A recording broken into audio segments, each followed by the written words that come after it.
Hi, I'm Graham and this is Man vs Film, and this is a Blu-ray pickup video for the month of September 2015. Man vs Film.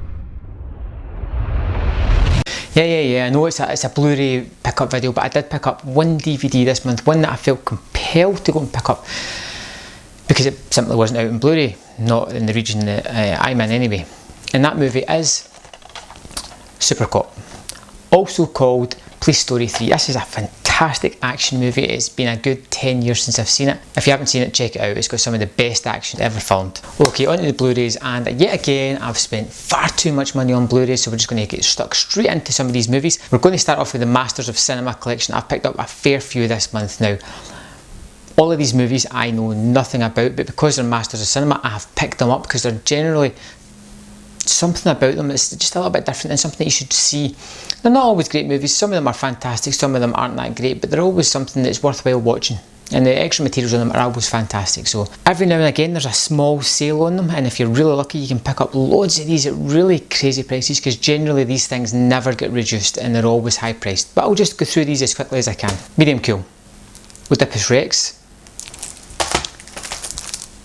Cruel Story of Youth, Profound Desires of the Gods, Sam Fuller's Pick Up in South Street, and this is one that I cannot wait to watch. I've heard a lot about this. Hands Over the City, The Naked Island,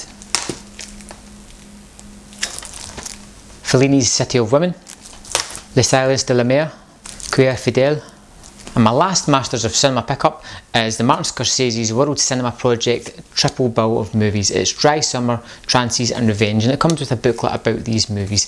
It's a nice 3-pack, and I've got it at a really good price. Like I said, these things never come down, so that's the Masters of Cinema movies that I've picked up this month. Other movies that I've picked up, one that I've wanted to see for a long while, is David Lean's Brief Encounter. Heard great things about it and I really want to check it out. Also picked up BFI's Battleship Potemkin, and that comes with another movie, Drifters, as well. I don't know much about Drifters. I've seen Potemkin before and I quite liked it. Didn't love it, but I want to give it another try, and it was on a sale as well. I watch a lot of YouTubers on YouTube myself, and it's always nice to discover movies that, yeah, you might have heard of, but you just never get round to watching them, and then somebody gives you that little kick that makes you go, you know what, you should really check this out. And that one for me is Akira. I seen it on my first impressions channel, and you know what, I'm really looking forward to watching this thing. One of my favourite movies. I don't really know what to say about it because I don't know what the kind of reception, what people think about it. I think it's brilliant and I love it, and I think the performances are great. I think the story's fantastic, and it's a really enjoyable movie. And for me, Lucky Number 11 is a gem of a movie, and it's always going to be high up there for me. I'll enjoy it that much. One that I haven't seen in a long while, and I seen it on Amazon, it was a really low price, and I thought, you know what, I want to check that out again. I want to see that again. I want a combination. Rising Sun, starring Sean Connery and Wesley Snipes.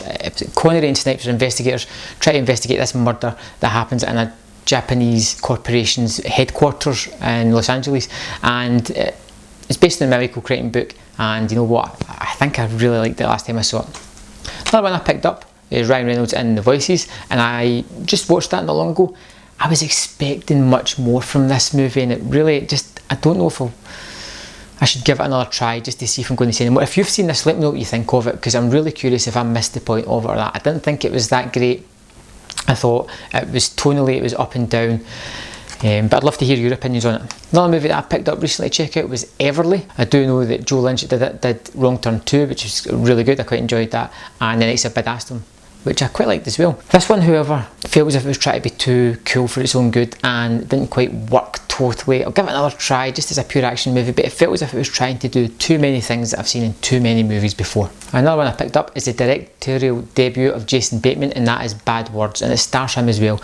This movie is fantastic. This is better than Horrible Bosses 2. It should have had a wide release and it never got it. So if you get the chance to see this, pick it up. It is fantastic. One of my favourite movies of this year so far, and very probably will end up in my top 10, is It Follows. A fantastic horror movie without the gore, without the blood, just complete atmosphere, and it is a tremendous achievement.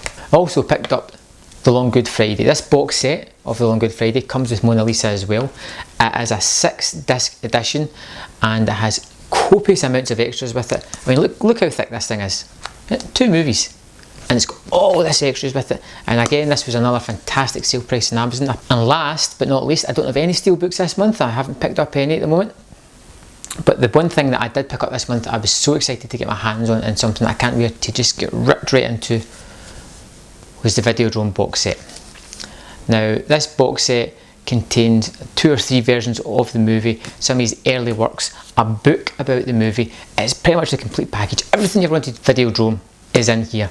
Now, Videodrome is one of the most messed up movies I can remember, where James Wood plays a main character who starts to get this TV signal, and it starts to warp him, warp his mind and warp his body, and it's very interesting, very good, very cool. And if you haven't seen Videodrome, check it out as soon as you can. So that is all the movies I picked up in the previous month, and no doubt I'm going to pick up a whole lot more because I've got a lot pre-ordered as well. And I will see you next time on Man vs Film. Man versus Film.